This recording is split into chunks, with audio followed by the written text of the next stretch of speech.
Dear Ukrainians, dear friends, dear guests of Kiev Security Forum, these days we commemorate the 35th anniversary of the Chernobyl tragedy. 1986 seems like a long time ago, yet Chernobyl is not in the past. It's our present and our future, because the harmful radiation will be there for centuries. What happened at Chernobyl nuclear plant was not only a technological or ecological disaster. First and foremost, it was a humanitarian catastrophe. It was the visible result that human lives and human dignity had no big importance for the Soviet state. The lies brought by the state about Chernobyl was a real slap on the people's face. And how it usually happens, the lies dragged destruction next. It is impossible for the state to prosper and survive by choosing dishonesty as the basis. Same as 35 years ago, the state lied to Belarusians.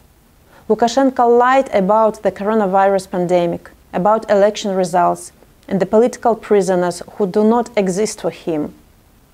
Nevertheless, Belarusians saw that they are not alone, and they said no to the dictatorship. Now, in Belarus, the past struggles with the future. It is impossible to overcome the people that have recognized its dignity. 35 years ago, the tragedy of Chernobyl particularly touched Ukraine and Belarus, but it was still a challenge for all humanity. And now Belarusian political and humanitarian crisis is a challenge for all international communities and for our region in particular.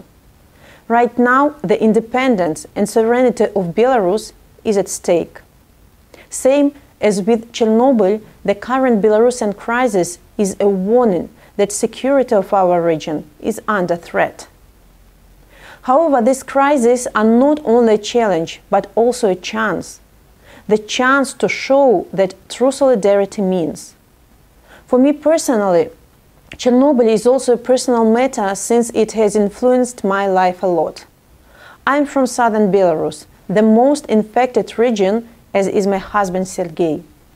We were little children when the disaster happened, and for several days our parents knew nothing about it, as we were all getting poisoned.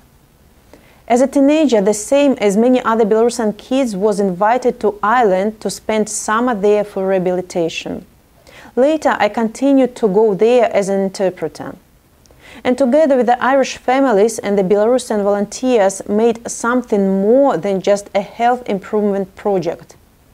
It was an act of solidarity, which tied many lasting bonds of friendship across cultures and languages. My Irish friends say that the experience of hosting the children from Belarus changed their country. It became much more open and welcoming of others. This is only my story, but there are many people who experienced full solidarity and support from all over the world. And years later, we called again on democratic countries to express the same level of solidarity and strong assistance that was provided to the Belarusian families after Chernobyl. I call on you to keep the situation in Belarus high on your agenda and support us on the way to negotiations that will lead to new and free elections.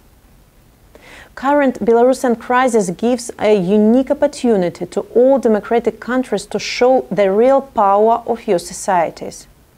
You can help us build our new Belarusian society where there is no place for lies and violence. Society that is true to the principles of democracy and the rule of law. Thank you for standing on the side of the people of Belarus. Дякую.